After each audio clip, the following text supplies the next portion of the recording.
$5 super chat. And ladies and gentlemen, make no mistake, we enjoy the $5 footlongs here. We take the 5, we take the 3, we take the 2. We enjoy whatever you want to give in the super chat because that lets us know we're on track with the content. He says, Louie will get revenge on Franklin by using the guys from Arkansas, and Veronique will be collateral damage. Veronique wants out, Larry. I hope not, because she's carrying that baby. Whoa. Holy shit, ladies and gentlemen. It's about to be wild up on this show tonight. Ladies and gentlemen, I done cleaned out all my theme music for the year, so let me just give him this. This will just make you smile. We've got a guest about to join us. Here we go. You'll laugh at this. Oh! Ladies and gentlemen, he's coming to the stage, and he's not going to be kidding. It's the big brother, B. Avery, from Just My Opinion Reviews. What's up? How y'all doing? Man, look at that baritone B. Hey, he always makes the channel better, y'all, because he gets to he brings that voice like James Spader. And by the way, B. Avery, I don't know if you know, but you can stream this live to your channel so that your audience that don't know you're on with me can give it a try with you being on. So try and go ahead and hook on up. Larry's streaming. I want you to stream with your audience so you don't got to worry about posting this when we're done. Okay. Yeah, I heard y'all talking about that. Oh, yeah. Okay. I see the button up here. Yeah. Okay. We're going to have everybody trying to figure out which one to go watch. Somebody's going to watch on their TV. Someone's going to watch on their computer. Someone's going to watch on their smartphone. I'm going to have all three of us going at the same time. Okay. Yeah, let me. Oh, where'd you go, Lamont? Did he dropped this in and left his audience with us? Uh-oh. I guess I'm hosting the show now.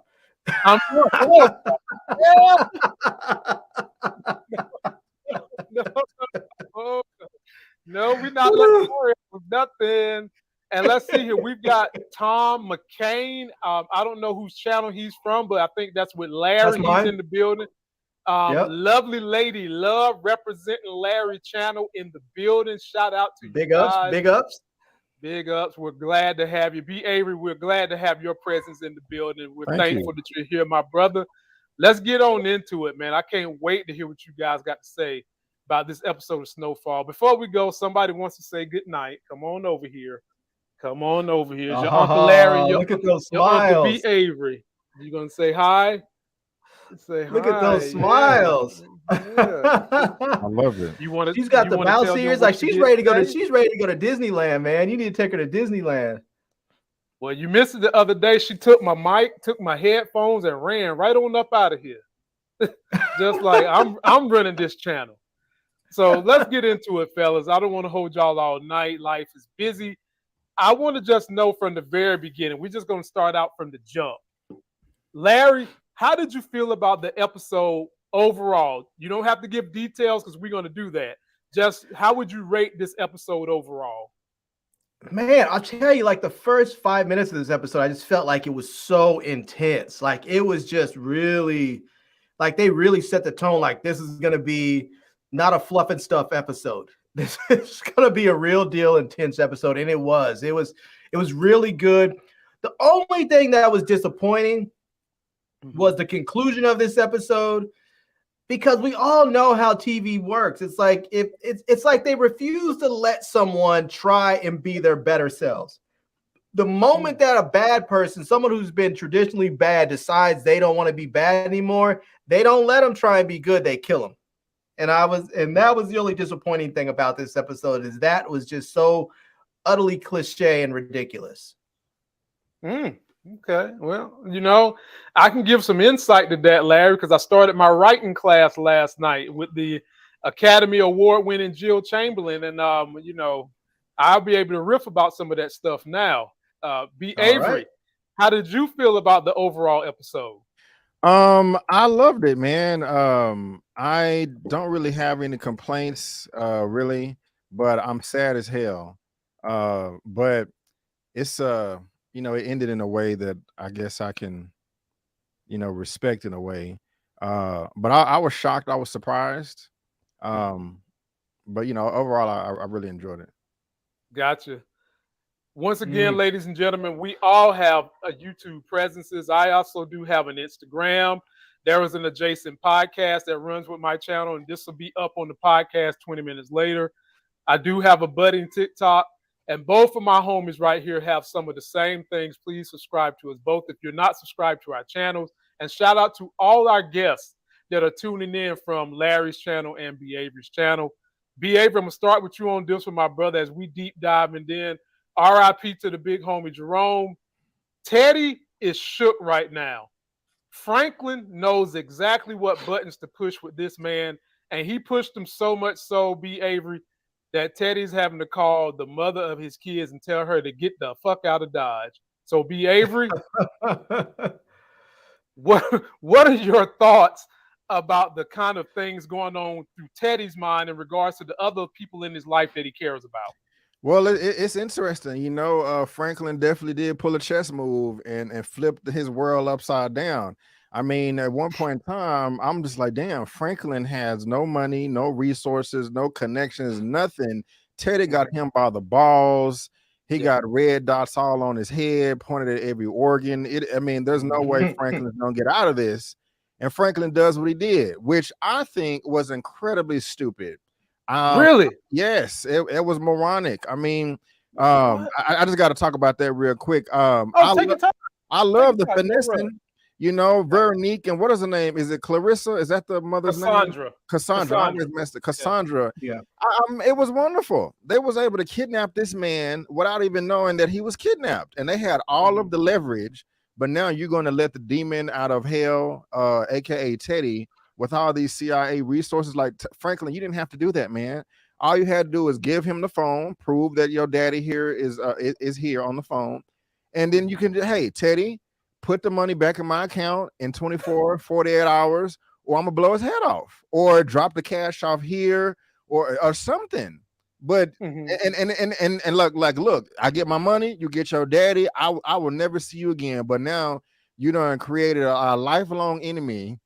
Not just with this man, but everybody else tied to Teddy or whatever. And so I just thought that was crazy. But the way that this started off, it was nice to see. Who's tied to Teddy? I'm sorry. Who's tied to Teddy?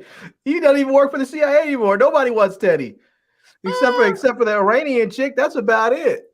Well, okay. Well, she crazy too, and you know, his baby mama, she got some skills as well. I'm pretty sure she know how to shoot a pistol very well. You know, and so if Franklin kills Teddy, then she gonna go after Franklin. So I'm just, the domino effect was just, I mean, that was a last resort move. But I'm loving, I'm loving seeing that Teddy's shook right now. And it's nice that, you know, his world is as rattled as Franklin, and he's really, you know, even the playing field, you know. And so, but it's also good that his baby mama, she knows what's up. She's not completely oblivious, you know. She can take care of herself, I'm pretty sure, because she's an agent as well. So but yeah, man, I'm liking the way this thing started off. And sorry, earlier, I was trying to create a thumbnail for my part. I see it's working great, so that's pretty dope. But yeah, man. Yeah. Hey, look, no, it's free balling, baby. We don't get a chance to get DX together like this, my brother. So I mean, look, everybody just know on the inside, I'm a fan of these YouTubers that are on this thing. They my homies, but I'm a fan of them. And when we get together and I get to hear everybody's opinion, I'm thrilled to have them. Be sure to subscribe to everybody. And B. Avery, I'm gonna rebuttal to you when Larry go. What you got, B. Avery? Like you about to say? Oh no, I was just gonna say it's nice because I'm looking on my subscription feed on the other screen and I can see both y'all's live streams. So that's pretty cool. So I like it. It's neat. Dope service for anyone trying to get into the YouTube game is StreamYard. Of course, we got links in description for you guys to try it out for free. So that you and your homies and your compadres can have panelists and you all can be streaming at the same time. So, Larry, how did you like the opening of a rattled and addled touchdown Teddy calling his baby mama 3 o'clock in the morning? That's that old, what are you going to do when you get that phone call 3 a.m. in the morning? You got to hit that nuclear button. He had to hit the nuclear button, Larry. Yeah, I mean, I agree with B on one end. I don't think that Franklin needed to kill his dad. What? I mean, Wait a minute. he has a private jet. He had the dude What? thinking all kinds of different stuff. He could have simply, he had his dad thinking like, okay, I'm having a good time. This hot black chick took me to this little bungalow out in the woods. We're drinking whiskey and whatnot, dancing, having a good time. He could have just simply had said, okay, here's your dad on the phone. And then he could have taken his dad and put him on a plane, and he and Cassandra could have gone somewhere else far away and just stashed him away. And then he could have just said, you want your pops back, you need to give me my money, because if I don't get my money back, I'm going to start sending you pieces of your dad every week. Or in fact, just every day. I'm going to give you 24 hours to put this money back in there. And every day I don't get your piece, I'm going to send you a hand. I'm going to send you a foot. I'm going to send you an ear. You're either going to get your dad back whole if you do it quickly. Otherwise, you're going to get him back piece by piece. 100%. Now let me explain to you guys why I felt like they didn't go that route and why that wouldn't work. Well, mind you, I don't condone this in real life. No. Of course. This is entertainment. We get it. But I feel like this wouldn't have had worked because Teddy really don't care about his daddy enough that just holding him hostage would have worked. And Teddy probably would have sat there and finagled Franklin until he killed his daddy anyway, because Teddy don't really care about his daddy. The reason why Teddy is behaving frantically, erratically, and almost in an obtuse manner right now is because he knows Franklin is not playing. So if he would have held the daddy hostage, I don't think that would have got a fire lit under Teddy's ass, because he really don't care about that dude that much. But the fact that Franklin killed him as an example of, I killed him and I know you don't care about him, but you damn sure can believe I'll come after the ones you really care about. I think that's why Franklin did it. Back to you, Larry. I mean, that's definitely a possibility. That is definitely a possibility that could have happened. The only problem with that is we could see how Teddy was actually sort of shook. And he was shook not necessarily because he has this great love for his father, but the fact that his father's death was a direct result of him. Like, even when he was there talking to his girl, he said, I'm tired of giving them. I'm tired of giving to them. I'm tired of, they take everything. And that's why he was like, if you just want to leave, if you just want to take the money and leave, say the word and we're gone, because I'm tired of giving and having to give and give and give. And they do. I mean, that's sort of the difference between what Franklin has and what Teddy has. Franklin is dealing with family. Like, there's a lot of emotions involved. You saw Reuben, he was talking, I'm tired of trying to kill my family. And then when push came to shove, when he heard about what they were going to do to, why am I blanking on her name? Louie? To Louie, he wasn't down with that. He was like, maybe if it was some other random chick, maybe it was even not Wanda, because now maybe probably not even Wanda, because that's his, his man's and them's girl. But if it had been somebody else, he might just walked away and let it happen. But he wasn't trying to let that happen to his family. And so I don't know, man. I think the whole thing that family is involved just really shook Teddy. That happened to him, and I really think that Teddy is just dealing with the government. His backup is the government, and they don't care about him. They have goals to be met, and you are a cog in the wheel. And if you can't get it done, then they cast you aside and somebody else gets it done. But when you deal with family, there's much more involved. And that's why he was able to call for backup and he was able to call Jerome and Leon and everybody else and get all their crew together and get past all that stuff so they can run up in there and get Louie. Yeah. Good point. Well said, fellas. Well said. Larry, you get first dibs on this one. I loved every minute of this, Larry, because I've been telling people I no longer talk about this woman's hairdo. I no longer pronounce her name Veronica. Her name is Veronique or V, because I trust her. I trust her this season, and she solidified my trust. Not enough that I'm going to say she's a TV wife, but enough. She stood by her man. She told Cassandra, this man has treated me better than anyone else has treated me. And just because you done had 1,000 dicks in you that done you wrong, go on about your business. I'm standing by my man. Larry, good decision, bad decision. For her, bad decision.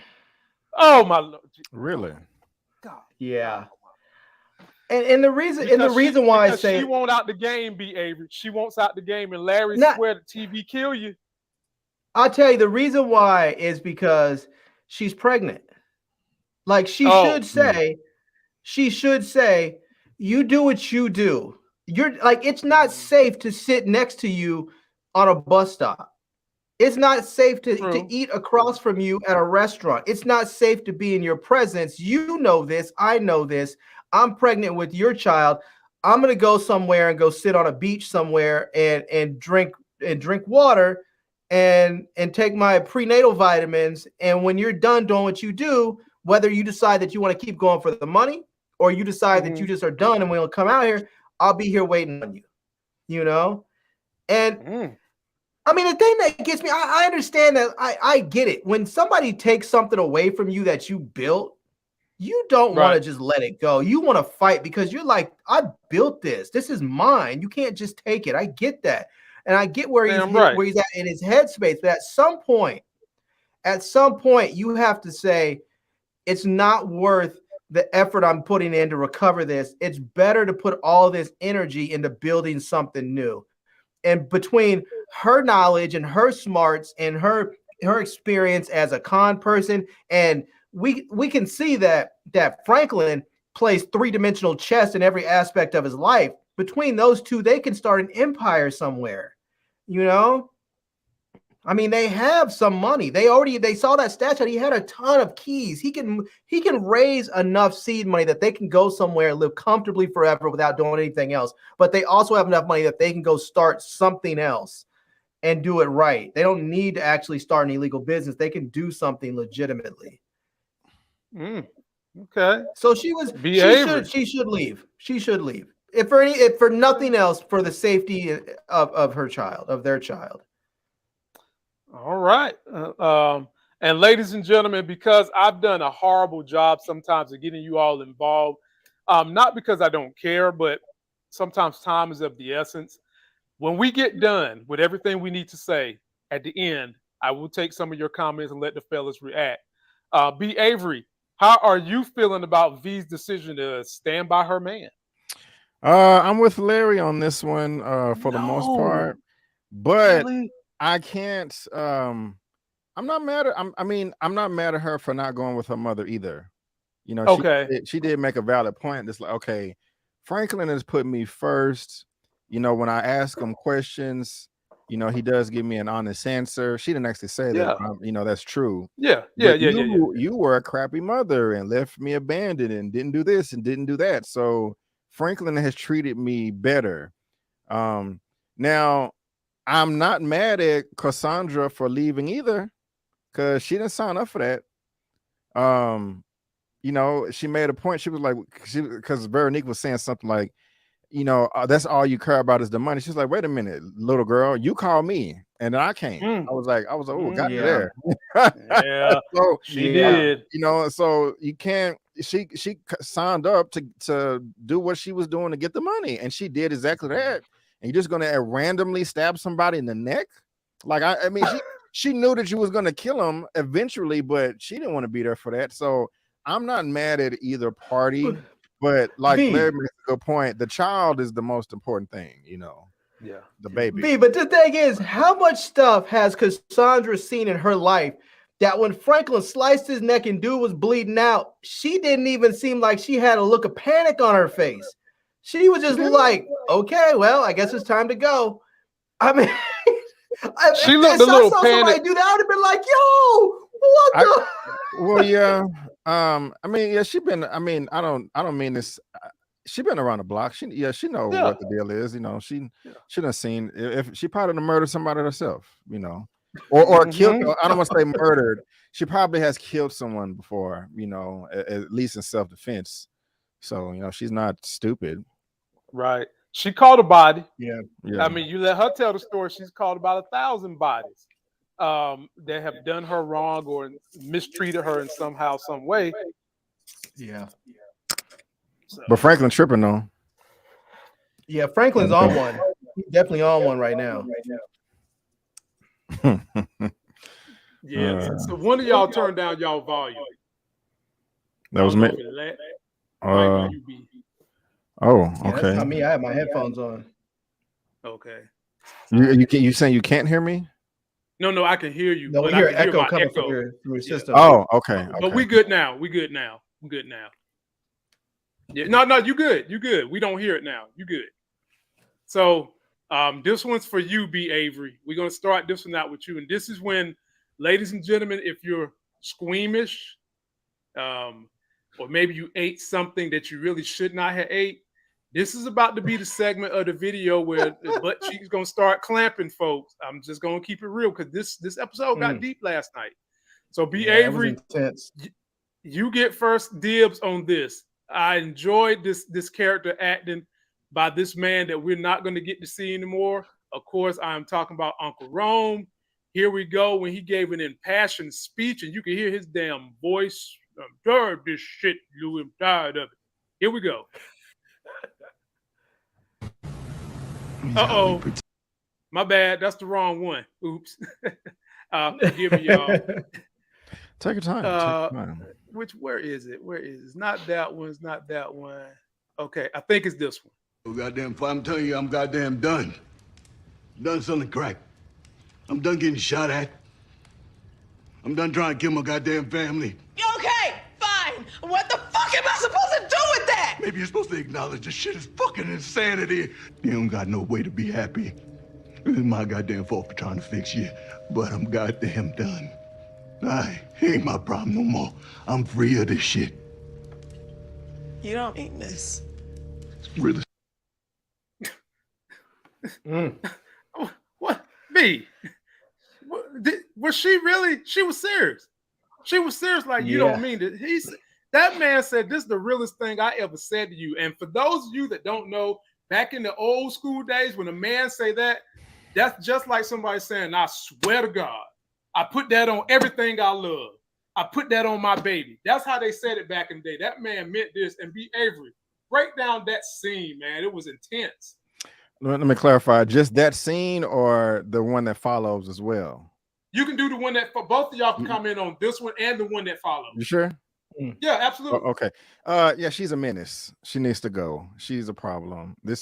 I love I feel him 100%. I like the fact that, they said it verbally, and that's an interesting look on her face of, you effed up. I'm done. I done tried to fix you and all that. And even when later on, when he came back sober and saying that he was feeling better, she's extremely damaged. And if she would have left with Jerome that night, this brother would still be alive.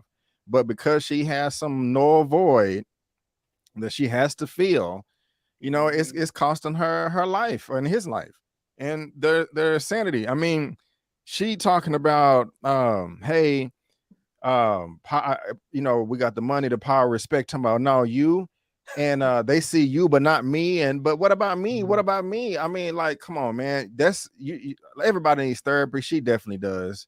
I'm glad that he called her out, and this is a conversation they should have had, before they got married or whatever. Like, okay, like, what do you want out of life?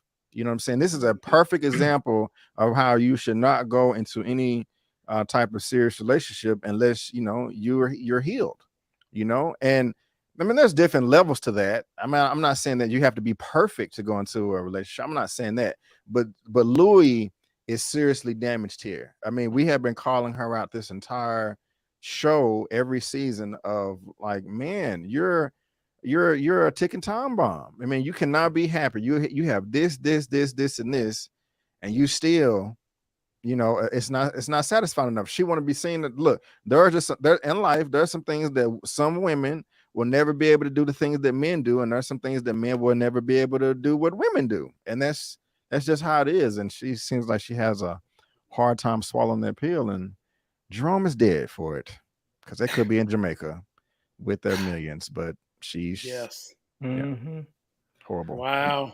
Larry, the floor is yours, but let me just give a point to what B. Avery's saying. Yes, ladies and gentlemen, he's saying that she's insecure.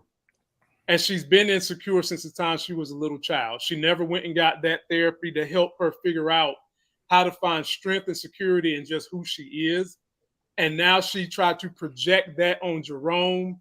And Jerome has gotten to the point where he's tired of dealing with Louie. For the most part, Jerome has followed right in line with what Louie wants, even though he's the muscle. Even though when people, like she said, when people see them, Larry, they look at him as the leader. They look at him as the muscle, not her.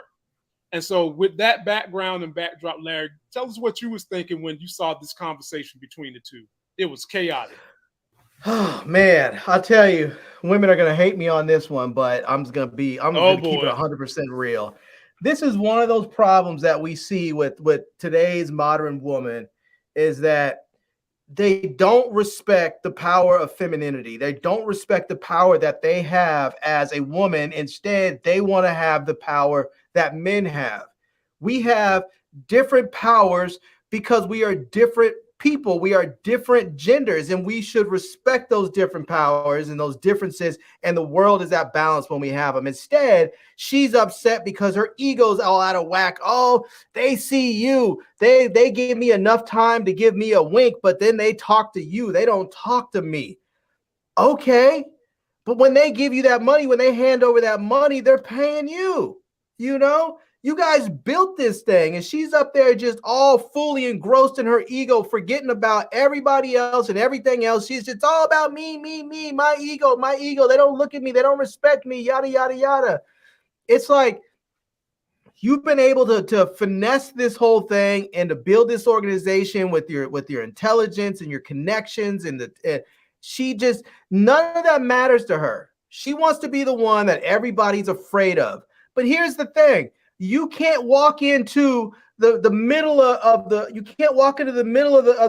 projects and watch and fight and have a big gladiator battle and win and walk out. That's not going to happen for you. Jerome can do that.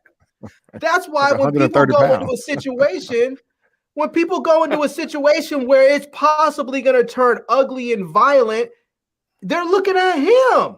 Because he's there, he's the muscle. But if you have to go sit down and talk about the business aspect of it, they're talking to her. We all have different roles to play. In this game. And she doesn't want to respect the role that she has to play. Instead, she wants to be able to play every damn position. It's just like a basketball team. You can't be a point guard, a forward, and a center all at the same time. You need your teammates. Go ahead, man. He's tickled. What about Magic Johnson and LeBron James? I do recall a game where Magic Johnson played point guard. He stepped in for Kareem Abdul-Jabbar and played center, and he played forward. I guess, but not at the same time. Johnson. But she's definitely not that. But you can't do all of that at the same time. You still need your other four teammates on the court at the same time. And she wants to be everything, everywhere, all at once. She's not winning any Oscars. I got to get this one in, Larry, because it's funny as hell, from my homie, Mrs. F. She says, Larry basically said Louie is ball hogging. I agree. That's funny. I like it. Get on up in here, audience. Get on up in here. We enjoy having you. And we're almost at 400 people on a Thursday night. We're grateful to you all. And before we go, ladies and gentlemen, a man whose name got 12 syllables in it, but it's one name, okay? A man who goes to a gas station and the car ain't got no gas in it, and they say, fuck it, we're going to give you the gas for free because of your name. Ladies and gentlemen, boys and girls, coming to our stage now. His name is One Take Big Dog. Say it in one syllable. One syllable. Look at that. What I'm sounding like.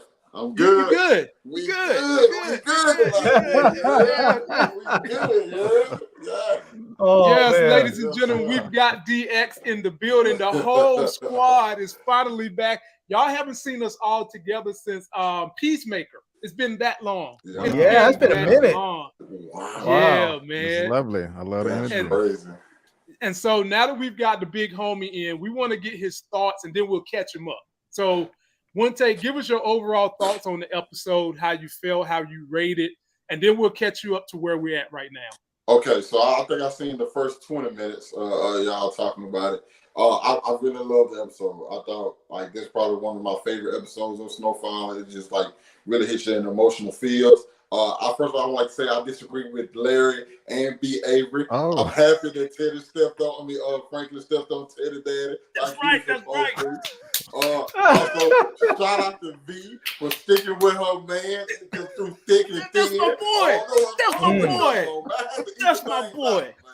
You know what I'm saying? What they were saying, I said, man, ain't no way. I said, we got to have his own tour too, you feel me? Because y'all was on the other side of the spectrum. I'm over my boy Lamont. That's right. Damn it. Ultimate warrior up in this bitch. Oh, man. All right. All right, Larry, we're going to have to put him down. Came in hot. Yeah. One day came in Ladies hot. and gentlemen, so support these brothers, man. If you want good brothers doing great things on YouTube, get together and encourage each other. This is the crew. We're sitting at 370. Give us 370 likes. Ooh. If you're joining me from Larry channel, give us a like. You're joining me from B. Avery channel, give me a like. And one take, next time you're ready, you can now start streaming this particular show we're doing live to your channel too. So you don't got to worry about it. That's dope. That's dope as hell. So we're gonna give you this next one, one take. You jumping in right now, and I'm talking about the damn Cuban Reuben gets a meeting with the touchdown Teddy. Now, one take, the nerve of Teddy first, the balls on this guy. He's doing crazy stuff too because Franklin doesn't mess them over. Yeah. So what did he do? He go right over here to the Cuban Reuben house, and without me going through a glorified reincarnation, he threatens Cuban Reuben. I was sick for Teddy because I thought Cuban Reuben might have slipped his penis in this tea. I mean, this something like that. And y'all know where his penis been at. I'm just saying. So man. I thought something was going to happen to Teddy, but it didn't. So one take, give me your opinion on how you felt about Teddy in a desperate move, going to Cuban Reuben crib and saying, "I will take you out unless you walk away." See that? This is why killing Teddy Daddy was the smart move. He rattled. He not thinking clearly. This was not the smart move for him. You go to the KGB, who's been monitoring you, looking at you. Yeah, you probably could have did it, man, right then and there, or you probably still had an opportunity later. But it's in the back of your mind now. Now, what if he didn't leave? What if he do? You don't know exactly. Teddy not thinking smart, and he shook. That was smart. Now Cuban Reuben, I'm not gonna lie. Teddy might be shook, but Teddy is also dangerous. Teddy, dangerous. He is one dangerous, and he let the man know. Listen, I could have easily. As easy as I came over here, I could have killed you tonight. So I don't know. I don't know exactly what Cuban Reuben gonna do, but I don't think you bring Cuban Reuben. I gotta keep saying Cuban Reuben into this without giving him some pivotal role later on, because that's a big deal. The KGB on your back, and they've been monitoring. They've been talking to your closest people. Oh yeah. Teddy going down. I love it. I love to see him shook. I love to see him acting out of character. Oh my God. Love it. And this guy, man, where have you been all my life? Last week, last year, last month. Where this guy been at all my life? That's what I'm talking about. Larry, you get next dibs at this thing, man. Talk to me about Teddy going to Cuban Reuben house. You know, I just have to say, it's funny when you look at this from a historical perspective. You have Teddy up here who's got the KGB coming after him. He's got the DEA coming after him. You have Franklin coming after him. And who finally gets Teddy in real life? A reporter from the Sacramento Bee. Wow.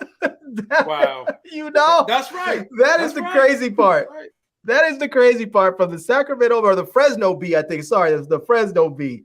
But man, this was really funny because it was like, I mean, I think this was partly done on like from a strategic standpoint that maybe is not fully flushed out yet to us. But also, I think Teddy went over there because he needed someone to talk to. Like he told the guy, It's funny, since I learned you were here, I felt less alone than I have in the past, because he is alone. He doesn't have anybody. He doesn't have any compadres. The people that, the dude that his handle at the CIA clearly does not give two F's about Teddy. He's like, you do what I need you to do, and maybe I'll get you back in, So he's saying, I feel less alone with you here. And I think at the same time, he's like, look, I get it. You came here partly because you wanted the freedom, to do what you want to do. Like, you came here with this whole, I'm going to work Franklin as an asset. But really what you want to come here is so that you can rock the socks off that dude who's wearing those size 10s. And, damn, and Teddy was like, take your dude and leave, walk away, take your dude and go away. No, I'm not trying to hate on you. I could have blown your whole life up. Like, I could have killed you. Or I could have just blown up your whole life. I could have been like, yo, your dude is funny. And they just would have, and the KGB just would have taken him out, That's true. So, I mean, it's either that or they would have made him turned him into a little gay honeypot boy or something. But, I mean, Teddy, I think, is kind of giving this dude a little bit of an out because he sees a lot of himself in this guy. And I think he wants to give this dude a chance to get away. Like, he wishes he had a chance to be away. That's a great point, Larry. That's a great point. B. Avery, jump on in this, my brother. How'd you feel about Teddy basically going over there and peeing in Cuban Reuben house saying, America's my home, not yours? Well, first, I was thinking that, okay, is Reuben going to try to poison him, with giving him the coffee? But I was like, no, he's not going to do that, because then he's not going to have a case. He's not going to be able to prove anything. That'll just come back and bite him in the rear end. But with Teddy popping up, I don't think he's doing that because he's shook from what Franklin did. I think he had to adjust the playbook and kind of switch some things around. But, even though that is his dad, I kind of think they have a mentality that you can't control the universe. Anything can happen. And they're kind of mentally prepared for this in a way. Still, I mean, I don't think I think he was shook instantly. But once, he kind of came to and just, okay, we're this is getting serious now. He has the right mindset. I think he's trying to turn Reuben into an ally and was just kind of filling him out or whatever. Because look, he does have $73 million right now. I mean, he can be like, hey, bro, I'll give you $5 million if you walk the F away, or you do this, or you do that. You know what I'm saying? You think I'm bad, but these people over here doing this, this, and this. What are you getting out of it? Yeah.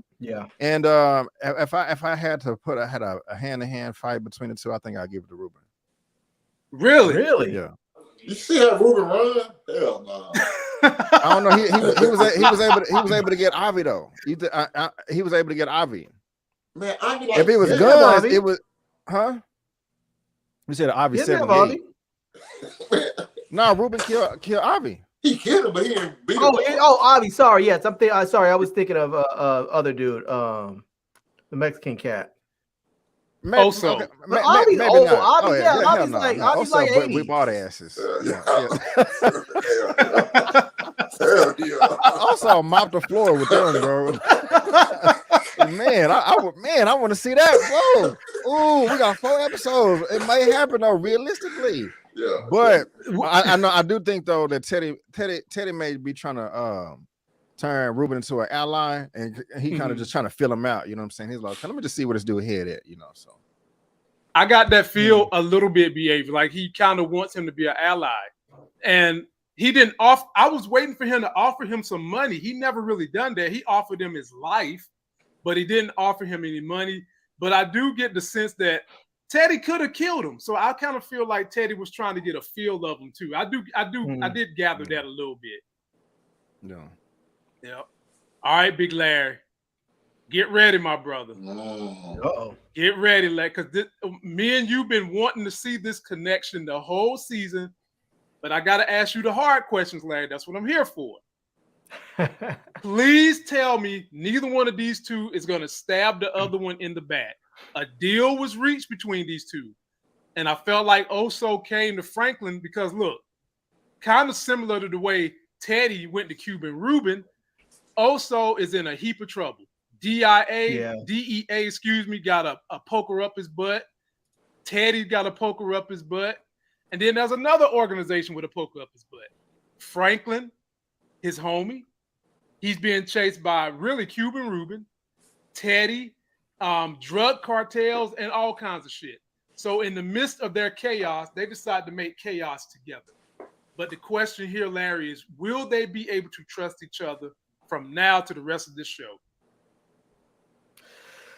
I think you trust the other person's needs, and I think they both need something, and they can trust that.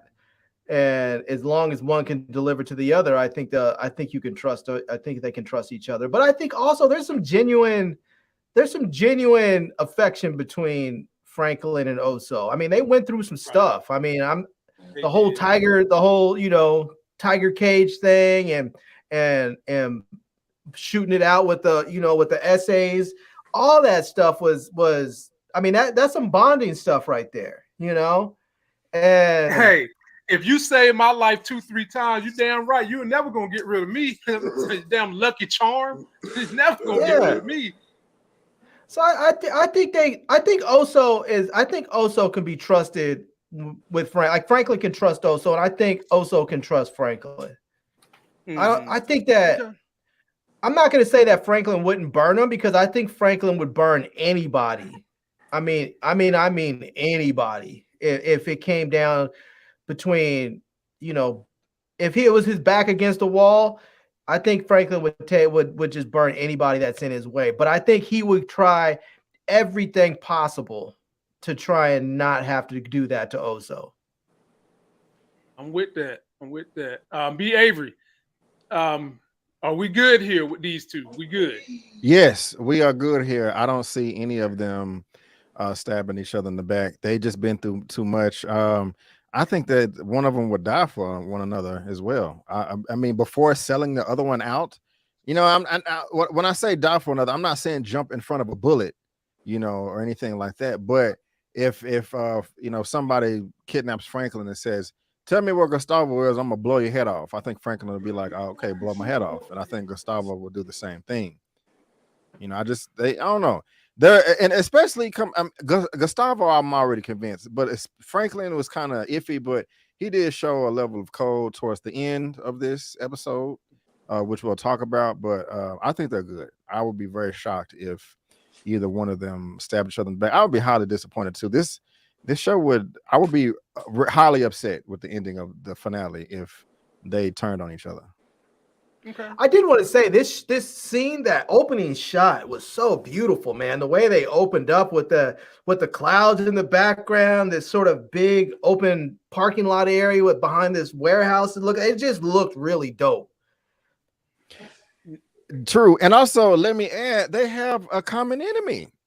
Because Franklin thought that Oso was going to talk shit or ask for something sideways. He was like, "Franklin, one more thing." Franklin come back rolling his eyes. He's like, "Hey, man, if we do this, you got to kill Teddy." Franklin like, "Oh, my God, are you serious?" It's like, hey, man, her $10,000, go get some head. No, I don't want it. Of course you're going to say yes. I would love to kill Teddy. That's my dream. So they're, come on. They. So be in my heart, I want to believe. That's expensive, isn't it? I don't know what the going prices are nowadays because I'm married, but damn, that seems like a lot. I'm sorry, but I grew up in the $5 sucky era. I'm just saying, it's like I'm saying, hey man, if I do this, you have to have sex with Beyonce. She's right there. Okay, you have to have sex with her. That's a problem. Right. I mean, come on. Right. Oh, so one take, I want to believe. I'm with BA. I want to believe in it, and I'm with Larry too. He said they both have mutual need for each other, and I want to believe it. But this is TV, so should I get my hopes up and believe it? These two gonna ride for each other. I think you should get your hopes up. I'm with y'all in that regards, but as far as the word trust, I still wouldn't trust them. I still have somebody outside Oso girl crib just in case stuff go wrong with the house up. Man. You know what I'm saying? I'm just saying you gotta take. I feel like you gotta always take those precautions in situations like this, man. Oso might see that meal, something go wrong with Teddy. Oso, boom, he out of there. Now spray the house up. Also going home to nobody. You feel me? I'm losing, also losing too. You feel me? But I'm the same way with also. Like, I've got contingency plans for Franklin. I know Franklin is a loose cannon right now. So if anything go down, shoot, spray his mama house up to like, hey, bro, I'm just saying, I gotta stay safe. I gotta protect this relationship because I know like what Franklin values the most, and I know what also values the most. I don't know. Hold on. I'm gonna push back, bro. I don't think Gustavo thinks that Franklin is unhinged. I think Gustavo adding fuel to the fire. You know what I'm saying? Because when he was talking to his old lady, she was like, "Where's Franklin?" Oh, he's killing Teddy's daddy. You know, like he. You know what I'm saying? So he was like, "Yes," you know. So you gotta point that. Be Avery. He didn't give no emotion in that act. Oh, she's like, because the lady was all worried, and she was all worried, and she's where? Oh, he's just killing Teddy's daddy. And he said it like all cavalier. Yeah, he's just killing the hombre. He also knows the whole thing. He knows the whole story. He knows he has seen everything from every angle, and he has experienced Teddy, and he knows what's going on. So the extremes that it seems like to everyone else that Franklin is going through, also is like, this is just what needs to be done. You know, very true. Very true. But I'll tell you, out of everybody on this show, I'm hoping Oso, Leon, and Wanda make it out alive. Everybody else gets killed off, then they get killed off. And I get it. Leon has murked some people who got bodies on him. Sissy. Sissy in that too. Yeah, Sissy too. But if Sissy goes, I'll be hurt, but I'm not gonna be like, oh damn, they took Sissy out. I want her to make it out too, but if she gets taken out, she gets taken out. But I want Wanda, and I want Leon, and I want Oso to get out. Let's not forget, Sissy has been a serious enabler through all this. She wants to talk about all this stuff with the community, and then at the same time, she's enabling her son to basically obliterate the community so that they can make money. And then when things didn't go her way, what'd she do? She turned to the KGB to come back to America to try and wreak havoc. So it's not like she's running around with shiny, clean hands that are all nicely washed. She's got some dirty hands too. I'm not saying, mind you, I'm not saying I want her dead. I'm just saying if she gets taken out, I'm not going to be over there in tears. I'm just saying, though, Larry, you can use that same point for Leon, bro. Leon got out the game, came back to the took over the project. I did. Back to the crack, and he just got through going on the hit with Franklin. You're absolutely right, and that's why I said Leon's not clean either. He's got bodies on him, and if he gets taken out, it wouldn't be unjustified. But I still want to see Leon and Wanda make it out. I feel you. Larry, I can categorically tell you, Leon and Wanda both ain't making it out. I'm sorry. No. I'm sorry. No, they make it out. One take, both of them not making it out. I just thought about sorry. it. I'm sorry. I just thought about D. I just thought D still a factor. Yeah. D still a factor. I'll tell you what they should do. They should take Leon and Franklin should get together, and they should tell Veronique and Wanda, you guys need to go ahead and take the plane, fly yourself to Africa, and then send the plane back. And they can sit over there and they can go eat their fresh fruit and chill out and get their hair braided like they did before and just kick it and be there and be safe until all this situation gets set up, gets straightened out. Because why do you want to have your girlfriend, your wife now, who's got a drug problem under, have her with all this stress, and have your wife who's pregnant under all this stress in the middle of a violent war that people are trying to kill you every time? Why even have them there? They better pick up send them away. You got a point. You got a point, man. It's like half these brothers don't have passports. They're not going to go looking for her. Half of them probably never been more than 10 blocks away from their neighborhood. Yeah. Well, one thing I didn't cover that I think is a good point of reference, when Franklin met up with Leon, Wanda, and Sissy, they was in the hood in Franklin's crib. Leon's crib. And Franklin wanted to take his mama out of there. She was like, no, this is basically as good a place you can go. I actually agree with that because Teddy ain't about to come to the hood and try to start no war. The police ain't about to come to the hood and try to start. We have one dissenter. Let's let the dissenter. I yield the floor to you, dissenter. Here's my only thing. Franklin's not the only person at war. Leon is too. That's and true. They know exactly where Leon stay. If D come through with some oozes, he's shooting in the house while Sissy in there washing dishes or folding clothes. Her and Wanda both getting hit while Leon out probably helping Franklin do something. Like He's that's not the gonna do only that. Who? He's not gonna do that. No, he's not gonna have to fight. He's gonna have to deal with Leon straight up. He can't go to the hood and shoot it up. He's done. He wants to go back. He wants to go back there and live and work. He can't go and shoot it up like that. He's gonna have to deal with Leon one-on-one if he wants to run that place. Let me tell y'all why I disagree with that. It was the conversation he had with Jerome. And Jerome was just like, these young boys now, they ain't got no respect, they ain't got no codes. And then D told, he said, hey, I understand what you're saying, but that's you. Like that's the lane you in. D rolling like them young boys now. Like D ain't got no code. D don't care about none of that. Man, if you take out Leon, it don't matter what anybody else in the hood thought about it, because you right back the dude at the top. You right back the man who everybody coming for to get fun and get their work from. But you got him. But now you have no connect either. Because Jerome is dead. Yeah. It's different now with Jerome dead. Because he was the one telling him to starve out. Louie. Come on, he called her a B word the last time they met. Don't matter. He didn't even want to look at her. You think Louie ain't happy to get some respect now? Louie, yes. But I'm saying D is not finna come back and shoot up the hood or act all crazy rah-rah with Jerome dead. That has quelled a lot of tension in the streets, in my opinion. I think everybody gonna be like, okay, we need to chill the F out, you know what I'm saying? Because Scully out the game, you know, Scully gonna show up, you know. It ain't nobody left. D just cussed. He didn't even want to look at her like, hey, I ain't even talking to you, Louie. He's not gonna deal with her. Scully's not out the game. I mean, he's not on the front line like that. What do you mean? He was at the end of that episode. He caught a bullet. That's different though, bro. He caught a bullet in the shoulder. But no, what I'm saying is you had Jerome was at his spot because he was making a drop. He was at his spot because he was making a drop. What I'm saying is you have to come out of, well, yeah, I see what you're saying about the making a drop, but I'm just saying Scully has a completely different mindset. Scully I don't think he just crazy like, okay, I'm pulling out grenades, and if you look at me wrong, we're gonna, you know, blow up your neighborhood.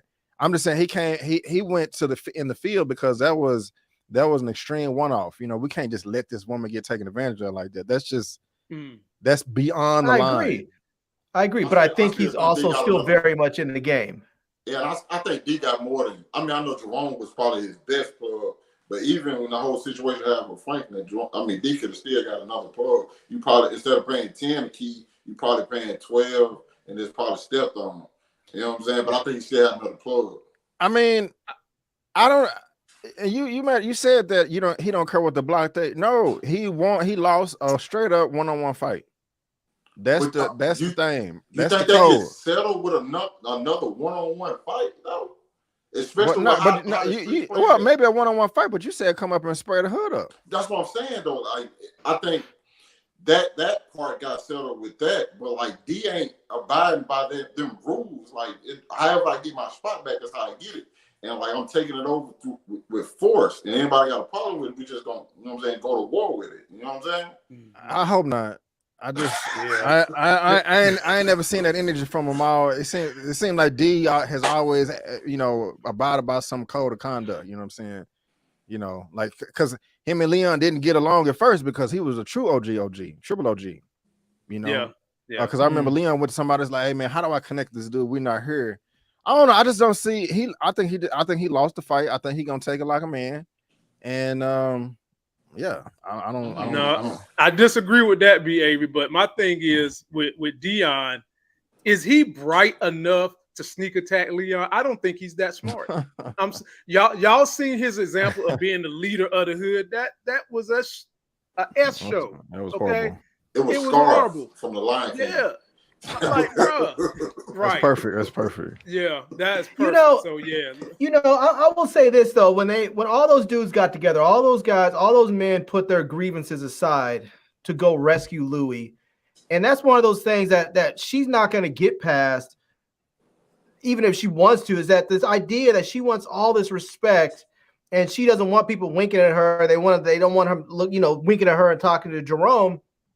But the fact of the matter is, if everybody in the streets respected everyone equally, if they looked at her just like they look at Jerome or any other dude on the street, they would not have all risked their lives to go save her ass from about to get turned out by this pimp. They wouldn't have done it. They would have been like, well, nigga, guess you effed up. You know? I don't think that would have happened. Because I think the only reason why they went to go save her is because she was about to get just gang raped. And that got to them as men to say she is our responsibility to protect. We can't allow this to happen. We need to put our differences aside for the moment and go get her, and then we can deal with our crap later. If she was a man, she wouldn't have been afforded that privilege. They would have, if she was a man, people would have been like, well, damn, that's effed up, dude. That dude effed up, but I guess he's gonna have to deal with it. Hold on. I think they saved her because she's a woman. You thinking if Jerome get captured, everybody, all those people who went say Lula not going to get Jerome? No, I don't think if Kane had captured him like that, I don't think everybody would have got together to go rescue Jerome. No. I think everybody would except for Scully.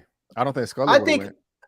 I think if Kane was just talking about beating her up and breaking some kneecaps and then killing her at the end, I don't even think Franklin would have said anything. I think Franklin only went to go get them because of all the crazy sexual shit they were talking about. When they were talking about raping her and having these dudes fresh out of prison come and run through her like that, I think that was the only thing that got to Franklin. I think if Kane was just talking about beating her and then killing her, I think he would have let her. I mean, the dude was right there in front of her. He branded her with a K, and Franklin was just like, yeah, that's terrible. He can't do nothing, though. What can he do? He can't fight his way out. That was the moment I felt like Franklin kind of felt sad for Louie, not because it's Louie, but because Louie is married to his uncle. And he just couldn't stand there and see the woman that he know his uncle loved being tortured and caned and then about to get raped. I think Franklin's mind changed when Kane was putting that brand on. But fellas, save it. We about to get there in a minute. But he didn't. About to get there. Right, but he didn't say. Larry. I got you. Go ahead, man. I'm point guarding this one, baby. So, just chill out. We're going to get there. Let me shout out the super chatters real quick. We've got that girl in the building. She says Scully will be the last dealer standing. I hope not.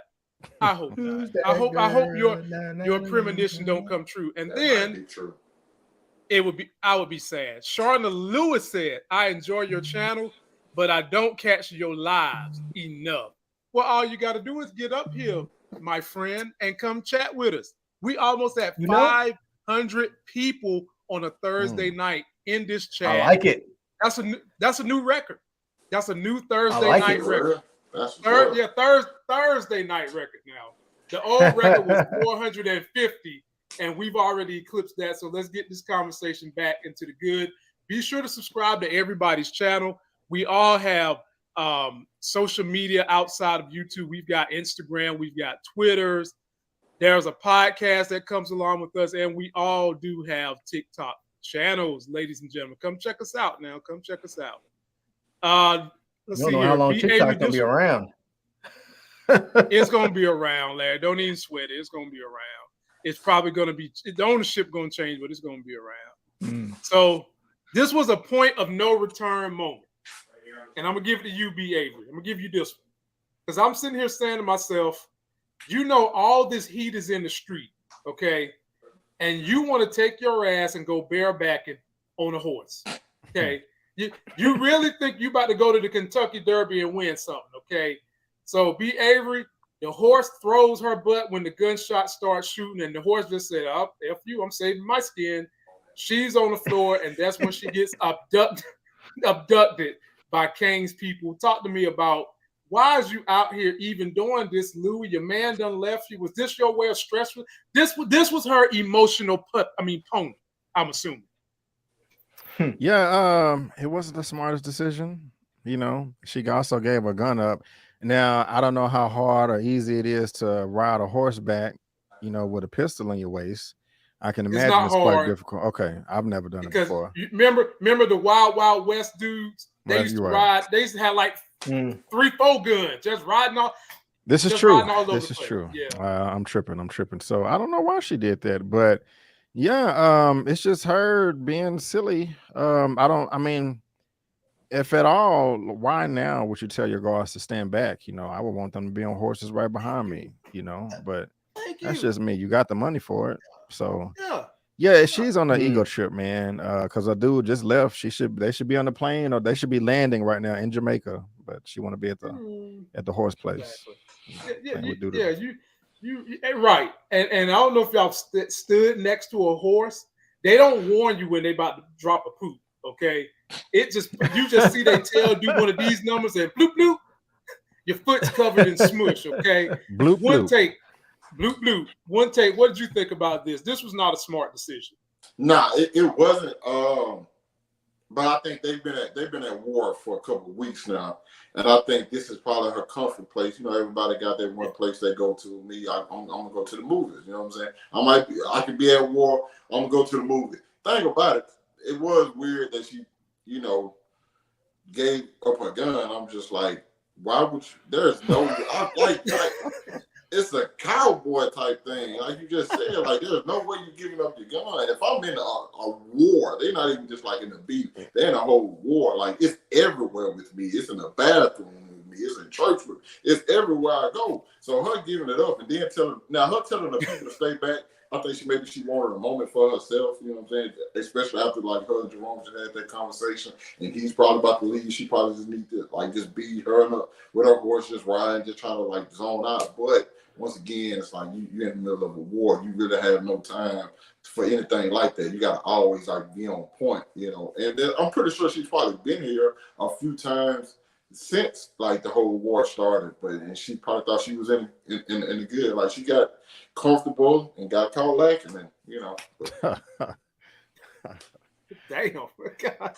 Larry, the floor is yours. Now, Larry, did Franklin tell Kane that she'd be coming here to the horse stables? I believe so. That was a couple episodes back, I believe. I think he had mentioned it that she rides. She ride all right. Oh. Nah, wasn't it Buckley that gave up that information? No, I'm was tripping. it Buckley? I don't know. That don't make sense. Remember when Franklin was talking to Kane like, I know you gotta know something, and the TV was on in the background with the horse. I think. Okay. I think that's what it was. Yeah. That's right. Okay, no doubt. Floor is yours, Larry. Yeah. I mean, I this is one of those things I think where her ego just got the best of her. You know, you're in the middle of a war and you want to go take time out for some leisure time, some R&R and all up in public like that. I mean, and you want to, it's the thing is, if you're going to do this, go to a place that you don't normally go. Like maybe call ahead and say, hey, could you have my horse moved over to this place? And then go to a different ranch to go ride. Because you're going to go back to the same place. I mean, that's just like if everybody knows that you like to go to this fancy French restaurant to go eat dinner and you haven't been there for a few weeks because you know that you've been at war and you decide, well, it's 3 weeks. I'm tired. I need to go get myself some escargot or something. So you roll up in there. I mean, it's Larry just dumb. got expensive taste. My man said escargot. My cargo 160 swiftly.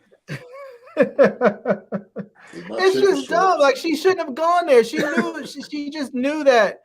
She knew it was just ego and hubris. It's just she got what was coming to her for making such a stupid decision. Wow. Boy, ladies and gentlemen, we almost in the home stretch now, and this is when this show it really got turned up. It's about to get serious now. So I have another video we're going to play. And then right after the video, one take, you get first crack at this one. Kane caught a big fish. Yes, he did. And that big fish was Queen Louie, and he was beating the snot out of her, literally. He beat the vomit out of this woman. Then his nasty ass went over there to touch it with his fingers. Oh, damn, dude, you worse than Parissa. But ladies and gentlemen, take a look at this, and then we'll let one take go first. Means how we protect our livelihood. Damn it. See, look at Franklin.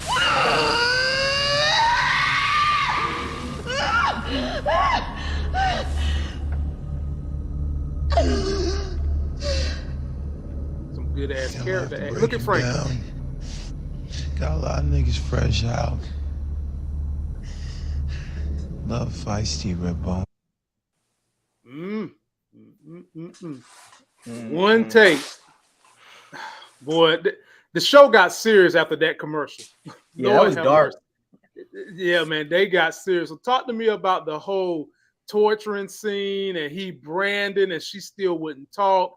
And then the look on Franklin's face. What did it tell you? Hey, man, I know one thing. That boy Kane a gangster. that boy gangster. I'm talking about it in every definition of the word, man. It wasn't no play. It wasn't no. This not gonna be pretty. It's a reason I wanted them to bring you in alive.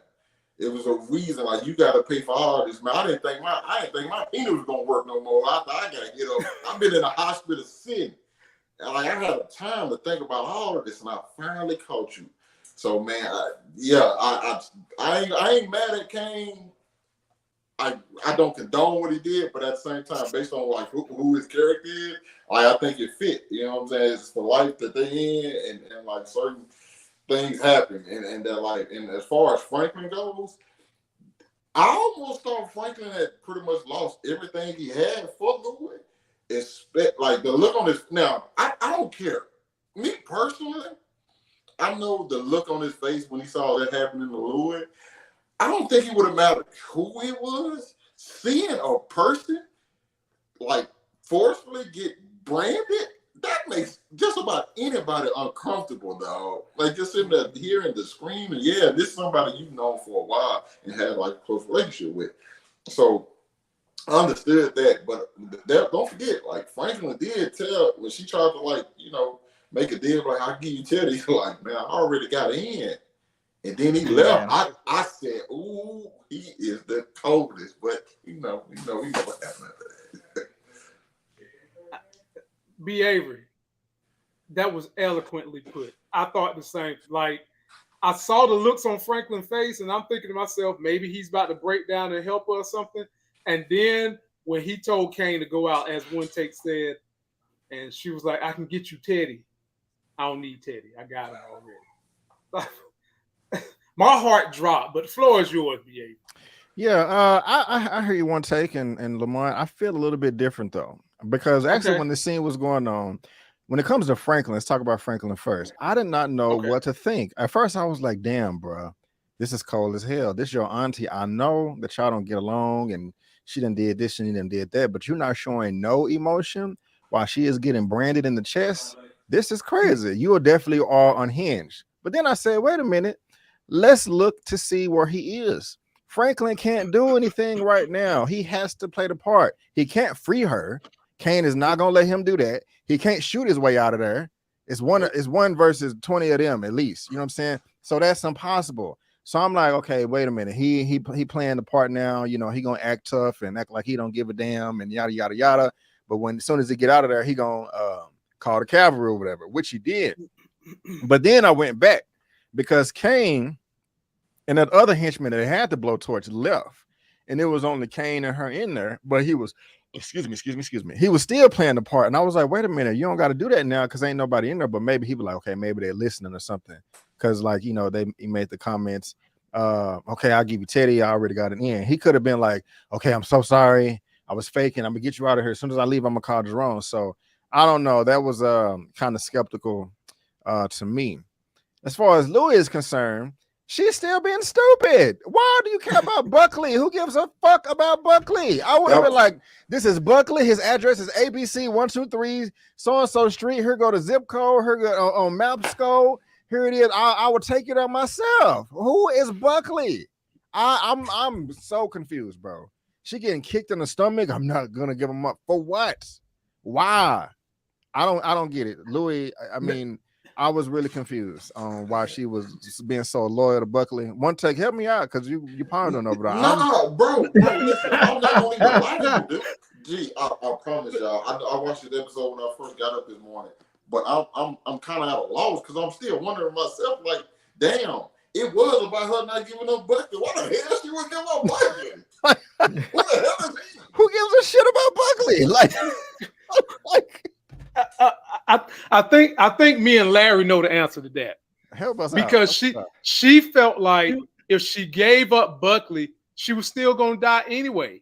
So the only thing keeping her alive and facing that torture, or buying some time, so to speak, is the fact that she didn't give up Buckley. Do y'all really think that if she gave up Buckley, Kane was gonna let her walk out of there? I would have took my chances. Yeah. I would have took my chance. Before I get branded, this is Social Security number. Anyway, mom mistake. I would have took my And now, if that was anybody else in the crew, I wouldn't have gave it up. But Buckley, the crack baby. I call him the cockroach cop. He looked just like a damn cockroach. Larry, and they even had a shot of him in his car smoking some crack. Man. Yep. Oh, he gonna think. He gonna think he's supposed to get with Louie now. Wow, he low down. I'll say this: Louie wanted to play this game, and for the longest time, she was always able to play the puppet master and move pieces around. Have Jerome, kill people here and there for her. She didn't have to get her hands dirty like that, and she was up there just a couple scenes before talking about how she wanted the respect. She didn't want people looking and just winking at her. She wanted the same respect that Jerome got. Well, this is what happens. You get your ass tied to a chair and the living hell beat out of you. You want that? You want to deal with what comes with that. This is it. Wow. This is it. I mean, it's unfortunate. But this is what happens. You get, if you want to put yourself in that role, then you have to deal with the consequences. And she's dealing with the consequences now. Wow. I don't feel bad for her. She's got all the blood that's on everybody else's hands or on her hands too. Just because she didn't pull that trigger doesn't mean anything. That little girl that got killed was on her. All the people that are drugged up and out of control and got killed out in Arkansas, whatever, from her making that expansion deal that wasn't supposed to be made. All that's on her. All the people that were guarding her warehouses that got shot up because she went behind Franklin's back and ended up having to go to war. All that's on her. All this whole thing crumbling. Avi getting shot. All this would have been fine. Like she even said, I don't know why I just couldn't have been happy. We had money, we had each other, and their organization was moving fine. All they had to do was just keep doing what they were doing, but she wanted to start freelancing, and as a consequence, the whole thing started to crumble. So I don't feel bad for her because she's got blood on her hands just like Franklin does, just like Rome does, just like Leon does. She just got herself caught. I don't feel bad for the beating, but the rape is not. You just don't cross that line. Man, I think Larry got a deep hatred for Louie. It's deep to the point. I don't hate her. She's just. I don't hate her. She's greedy. She's greedy, and she's an egomaniac. I think she's better off the board. One take, honestly. Oh, she's not better off the board, but everybody else is better off with her off the board. The person who hates Louie the most. Can I amend my list? Is me. Can I make one amendment to my list? Yeah. My list of people I want to see make it out alive. I want to add Einstein to that list too. Oh yeah. Oh definitely. Oh yeah. Listen, let me tell y'all. But I think he's gonna die. He's gonna die. Everybody else said, "Oh no!" Levant's like, "They're gonna die." Wait a minute, but Larry, these are your rules. These are your rules. I know. I don't like them though. Trying to get these are your rules, man. Look, hey, when D come wet up the projects, Einstein get hit too. Watch he getting hit. No one take that's no. I don't want that. No. Don't speak that into existence. Look, we don't want it either. Hey, We that's don't what I'm want it. saying. There's not. Listen, he's in the game. It's not a happy ending type deal. No. Just because They he's coming an for innocent him. person and he's smart and he got potential, he got a future. That don't mean No, we get to see say it's the not end. so. Say it's not so. See, one take looks like he went to the writing class I'm in because he just told y'all why they're gonna kill Einstein because he has a choice. He's smart. Franklin tried to take him under his wing a little bit. Leon tried to take him under his wing and say, "Look, bro, you smart, but you good with these numbers, man. Why you want to do this? Blah blah blah. You know, maybe we can get you some scholarship money or something." The minute Leon started talking that positivity, like Nas, his ass is gonna die like Rick Ross. Hey, Gonna happen to let him. me tell you, I hate to say this. I really hate to say this, but it's gonna be. He done applied to some school, and it's gonna be when he get that damn letter. Oh no! Oh Ricky his ass. Oh they Lord, Ricky his ass, man. He gonna make it. He gonna make Just it. don't go to SC. Just don't go to SC. It's too close to. It's too close to the neighborhood. Take yourself way up out of state. Go to Ohio State or something. Go to Boise. You know, maybe if you even stay in California, go up to Berkeley or maybe even if you're gonna stay close by, go to Pepperdine. Go someplace that's like away from the hood. You don't want people bumping into you when you're going to get something to eat at midnight. He going to Winfield. Yeah. Cemetery. He gonna make it. All right. I don't know, man. We got another super chat of my people. This is a long-time subscriber to all of our channels. It's Princess Reality. She says, Franklin felt bad, but knew they would kill them both if he showed it and wouldn't be able to save her. Yeah, he knew it. Franklin knew it. He knew it the whole time. And now, B. Avery, get ready, brother. You next. And this one right here, this one gonna be heavy, my brother. I'm just gonna warn you. So, Kane decides he's gonna go get these jailhouse rock niggas to see if they can get Louie to talk. And the main jailhouse rock nigga looked like he came from Snoop Dogg's house of haircuts. Okay, he got hair just like Snoop way back in the day. And let me show you what went down, my people, because it was about to be some mess. But the cavalry came in like the A-team, and they prevented it. Take them motherfucking clothes off before I had to do it for you, bitch. I'd rather take a fucking bullet. They were facing her boys. With me. Somebody sprinkle a rubber on me. I ain't trying to catch that die slow. Kane still No, in there? he did. Nah, his lady paged him. I'm gonna let Kane know you here. B. Avery. This nigga looked like Die Slow already. he looked like Die Slow. Talking about he ain't trying to catch her Die Slow. Nigga. Somebody sprinkle rubber on me. You put your own rubber on. I want to know, what kind of relationship does he have with the man working under him? Because if they're putting a condom on this dude, man, that's the lowest of the low right there. But right. Also, man, what do you do for a living? I put a condom on a pimp. What kind of job is that? Well, I was gonna say, like, one thing is it should like hurt people, because I like that she called him out, like, oh, wait a minute, I see them scars on your chest. You've been turning tricks before you can probably get a hard on yourself, and that sucks. I hate that he had to go through that, but he's still disgusting, and he looks disgusting. I'm glad that all of these men died. I'm glad that he got a shotgun to the chest through the door from Jerome. And if any male out there watching this now or in 50 million years in the future, raping women or having sex with them, coming onto them, molesting them against their own will is disgusting. And you are the slime of the earth if you partake in such diabolical activities. This was a very uncomfortable scene for me. Beyond the earth, because you said 50 million years in the future, so it might be that we might be on some other planet. So it doesn't matter where you are. And the only way you do it to men too, same difference. Right.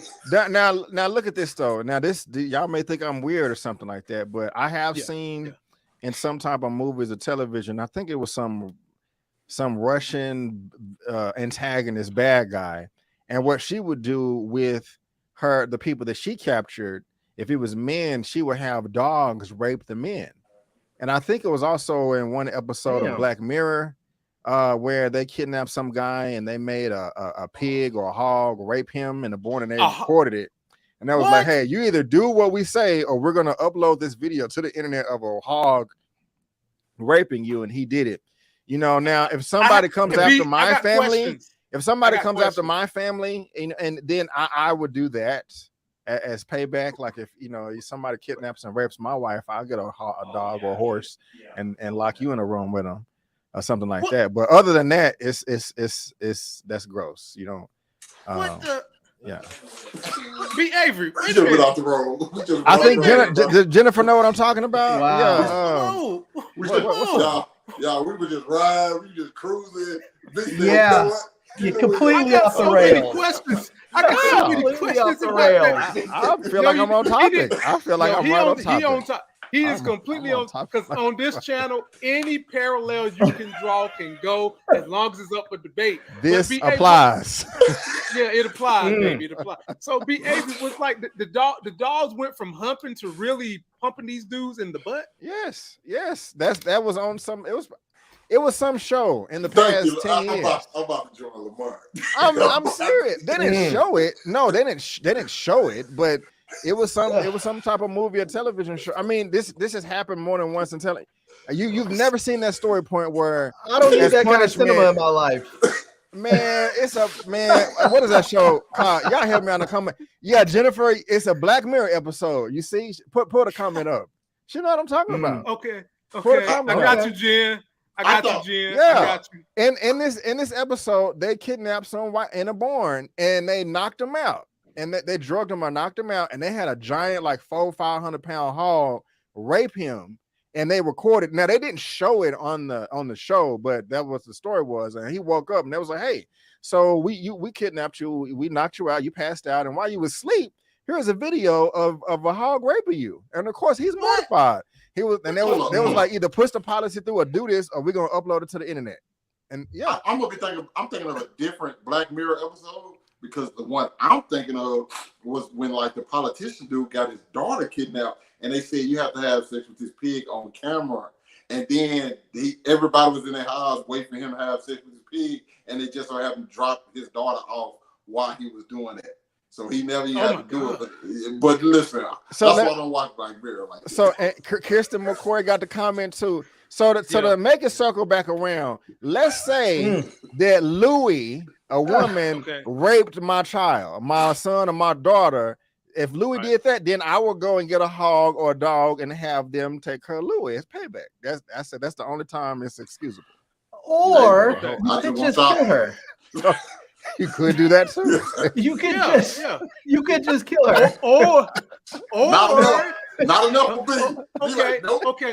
So if B. Avery want real street justice, you can take that same hot ass crowbar that Kane was using to put a K on her chest. You can take that crowbar and put it up her butt crack. Nope. Tyler said, "Just walk away." What has happened to this? What happened? We have evolved. This applies. See, she know what I'm talking about too. I ain't weird, you know. There's something wrong with our voice of reason in this conversation. We're something really wrong. Thank you, Tyra. Tyra, thank you for the super chat. Thank you, Tyra.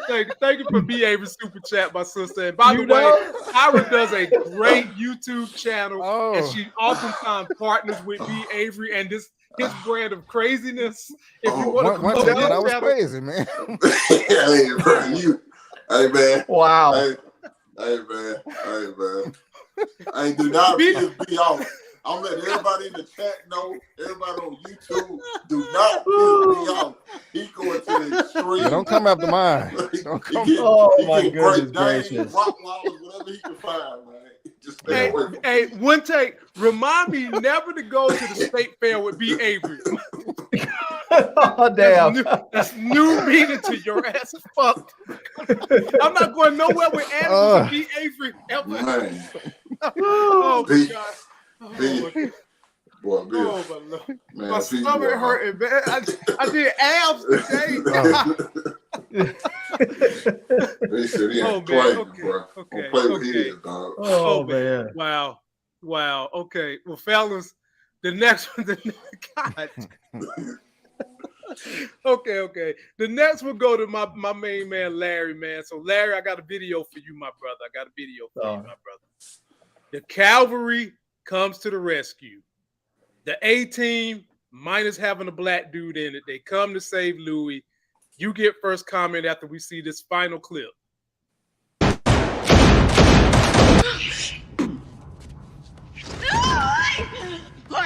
No! Jerome! No! Stop! No! Jerome!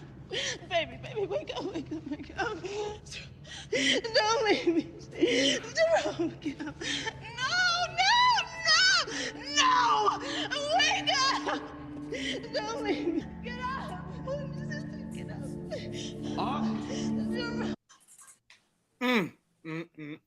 Larry, man, jeez, bruh. Did you see the looks on everybody's face? Scully was shot. He had a crazy look. Leon looked. Louie screaming and just, I don't know how she was able to conjure up such a shrieking, painful scream, but she did it. And then just Franklin sitting back saying, and shedding a tear. Larry, man, floor is yours, man. That's some heavy stuff right there, bro. That's heavy. I have two main points about this scene. One, I think Jerome committed suicide. I don't think he. Okay. I think he knew when he was in that situation, because I think Kane through his entire run that we've seen, as brutal as he's been, has been ruthlessly honest. And I believe when he said, "You take your girl and we walk away. You let me through that door, we walk away." You know, and we just call it even. You did your worst, I did my worst, and you let me go, I let you guys go, we're done. We call it. I believe in that moment. I mean, he's been honest about everything else. I believe he would have walked away and they would have called it even. But Jerome said, nah. I think he wanted to die. He already wanted out the game. He was talking about going to Jamaica. I think he recognized that he's never going to get away from this stuff. As long as he has Louie in his life and all this crap in his life, he's never going to get away from the chaos. And I think he figured either I'm going to die in this moment or she's going to die in this moment. And either way, I'm going to be free of it. And so I think in one sense, I think he just committed suicide, because he could have just said, okay, cool, be out. Because like they've been talking about this whole thing about these OGs having a code. He knows that. He knows Kane is an OG. He knows he has a code. He knows that if he agreed to it, he would have walked out, but he didn't. And even if he shot him, what was he gonna do? You had Scully, Leon, and Franklin right there. If he would have shot Jerome, they all would have lit him up. And so I think he just committed suicide. But here's my other point. I think Franklin should have killed. I think he should have killed Louie right there. As soon as Jerome was dead, there was no need for Louie to exist anymore. He should have put a bullet in their head. Jesus and Christ. He should have been done with it. He should have just walked over and just said, "Blow, done." What's the point of trying to save her if you just gonna kill her in the end? Because he wasn't trying to save Louie. He was trying to do this for his uncle. He was trying to save Louie for Jerome. Jerome's dead. There's no need for Louie to exist anymore. That defeats the whole purpose of y'all going through Jerome and everybody going through all of that. No, I get what he's saying. He's saying, yeah, Jerome's dead. He said Franklin wasn't saving Louie to save Louie. He was saving Louie for Unc. You kill her. You immediately spit on what your uncle was trying to do. Immediately spit on it. Your uncle's dead. You're not spitting on anything. He's dead. Depends on how she behaves. I'm with one take. You're not spitting on it. He's dead. He chose his path. He decided in that moment he wanted to die. So you're not spitting on anything. He decided to leave his wife in that moment. He decided to say nah and pull the trigger and start shooting it out. So what's Kane shot first? Kane shot first. Nah, he said whoever shot first, he could have agreed to let everybody walk away and be done, but he said nah, and then started firing. So the point is, he knew what he was getting into. But my point still remains is that once he's dead, there's no reason for Louie to continue to exist on this plane. Franklin should have taken her off the board right there. I'm not killing her after that. He should have taken her off the board. I'm gonna come to you one take, but let me shout out one of the livest audiences in all YouTube right now, fellas. We crossed another milestone: 510 people in one Thursday night. Wow, they love the DX black version. They love the black version of DX. I got to get this band back together another time.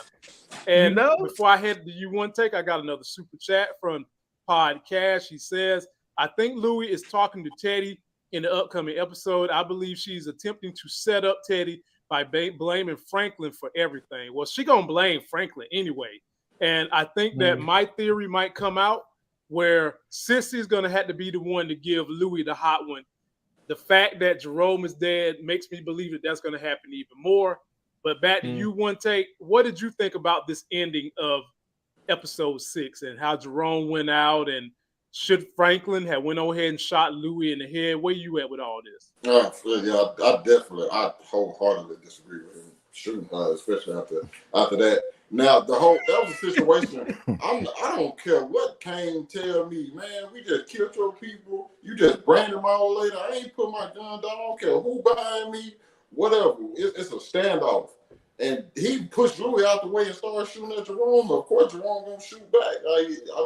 It was a situation. Jerome knew what he was getting into, going over there to say, Louie, I can make it out, or I might. You know what I'm saying? No matter what, I'm trying to go get my, you know what I'm saying, my old lady that I love and whatnot. Also, something I just gotta mention. I think somebody probably should have reminded Scully that he was shot, because I still to this day don't think Scully knew he was shot. Scully was just on there chilling, whole bullet hole in it. He was chilling the entire time. Maybe he was on some of the drugs he been putting. He was on the mushrooms. I don't know, but Scully was straight. Scully's on some other level. Man, he's on a different level. I'm looking like, ain't that in your heart? But cool, whatever. But that whole got to get that bullet out your heart.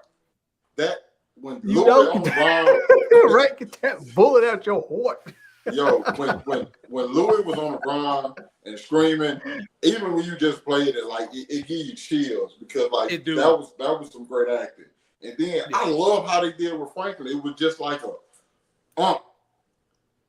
you get no response, you just sit on. And Leon in disbelief is just like, man, I'm still in this. Like, why? What the fuck am I doing, bro? I'm still in this. And then Franklin in disbelief, he shed that, you know, that long tear, just like, damn, bro, what have we done? Like, this is what Jerome was talking about the entire time. At the beginning of the episode, this is what Jerome was talking about.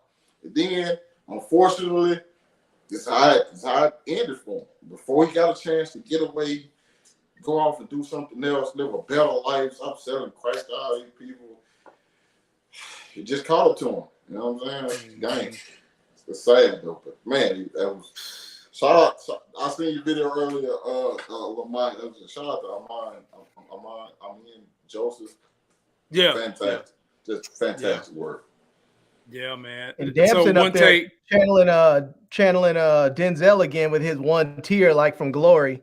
You know, Larry, that wasn't nothing but spit he put on his finger and went like this. Don't do that, Mike. Don't do that. No, I'm just playing. Like, B. Avery, you get the last word on this whole thing, and I'll say this to one take. Yeah, I met Amin and I met Angela, and I love them both. When I tell you these people are cool, they actually let me sit down with them, eat. Like, I mean, they cool as hell, man. Like, for real. So when I'm critiquing them for their acting, I keep wanting to call them by their real names because they made me feel that ingratiated to meeting them. And we wasn't even talking about Snowfall. I mean, we didn't even get a chance to talk about Snowfall. But they are like that, people. So Angela Lewis, who plays Louie, and Amin Joseph, who plays Unc, in real life, these two, or at least the time I met them, were two of the coolest MFers you're gonna meet. And it's hard for me to talk shit about Louie, but I mean, she's the dragon bitch up here, so I mean, it is what it is. Even though I love you, Angela Lewis, B. Avery, you closing, baby. You closing us out. Talk to me about this ending scene.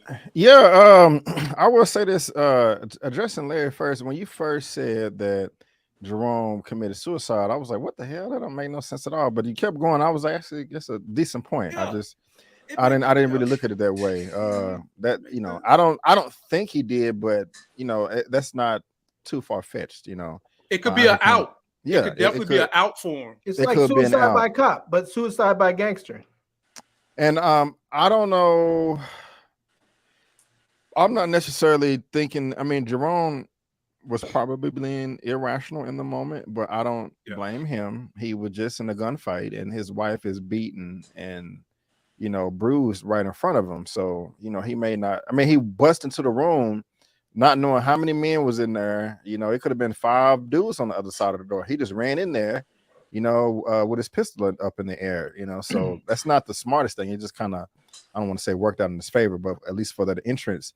But I don't think when I say all that being irrational, I don't think he was just thinking clearly enough to accept Kane's offer to say, okay, hey, you can have her. Let's walk away, you know, live to fight another day. I don't think that he was in that right mindset to make that logical decision, because that would have been the smartest thing to do.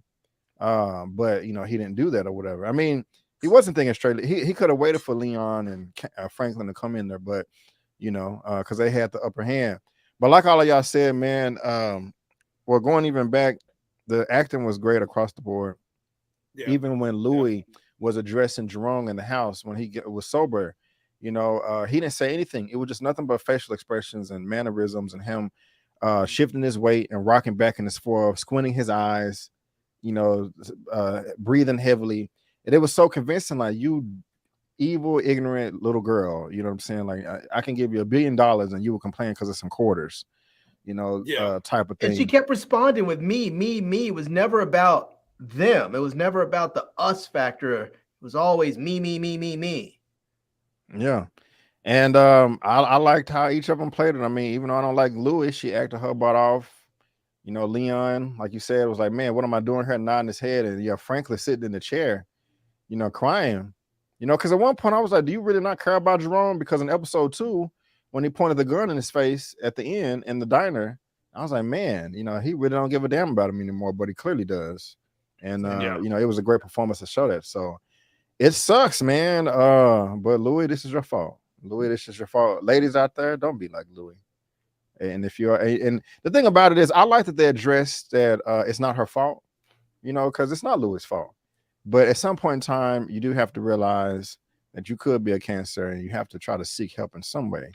And she never did that. I know they didn't have better help in the 80s, but still, you know, this is all her fault in a way. Wow. Wow. Ladies and gentlemen, I don't think we can do any much more damage tonight. I think we've taken this show upside, downside, in between, and broke it down. Great show, fellas. You guys, when you guys get together, man, you know something special is going to happen. You took my channel to a record for a Thursday night. I appreciate each and every one of you for making this happen, because you guys are so great. You guys deliver such outstanding content. You give such great explanations for when we are talking about these different points of the show. And I'm grateful to you brothers, man. Be sure to subscribe to these brothers. They put out great work. And hopefully we'll be back next Thursday if we can all get the band together again and make some more music. So before we get out of here, B. Avery, what's good on your channel? Do some shouts out. What's good? Tomorrow at noon, my American Maroon video will be coming out. Tariq Nasheed's 8th documentary film. I think is one of his best ones. I loved it. It's something that all Black people need to see, I think. And so that's tomorrow at noon. And also on Saturday, I will be going live at 4 p.m. CST for the exact same thing, to interact with everybody that's seen it. So you guys subscribe. Where can you get it to watch it? I think AmericanMaroon.com or FBAstream.com. Okay. Gotcha. Yes, sir. B. Avery, are you doing you going live Sunday too for your movie news roundup? Yes. Oh, also Sunday, I will be going live 6 p.m. CST for Movie News Roundup number 99. 99. Wow. Wow, ladies that. and gentlemen, go shot that brother. So that means his C-note show is going to be like a big jamboree, man. Yeah, Y'all man. better What are be you on gonna the do for a lookout. blowout? We're gonna have to see, man. We're gonna have to see. You know, looking forward to it though. All right. That's right. But before that, we got to have a big blowout on show number 99. So, ladies and gentlemen, go check my man out. And big time Larry, what you got going on your channel, brother? You in the TV business now? You done got a TV stream up there now. I know, right? I haven't done this in a minute. Yeah, I have my, I do my weekly haul videos where I open all the products I get and such. And I think that those won't be going for too much longer because I think I'm moving up out of the tech review space. I think I'll talk about tech in a different way somehow. I think I'm gonna do some more vlogging, but I think the tech review stuff is gonna be put aside as soon as I finish the products I currently have. But I will do my weekly haul video tomorrow at 7:30. So that's what I normally do. I try and get it in and done before the rest of the brothers go online. So it's a little bit earlier than some of the other folks. And that's Eastern time, by the way. So if you're on the West Coast hanging out with Franklin Saint and the rest of the crew, yeah, it'll be 4:30. But out here, it's going to be 7:30. So, yeah, man, I just have these more products. It's just more products that I have to finish up. And then, I've been doing a little bit of vlogging. I went to this Amazon return store to check that out. That was a fun video. So if you haven't checked it out, go see it. Went bin diving. And yeah, I'm just going to try and make some more time so I can hang out with these brothers online a little bit more and come up on some more of these live streams.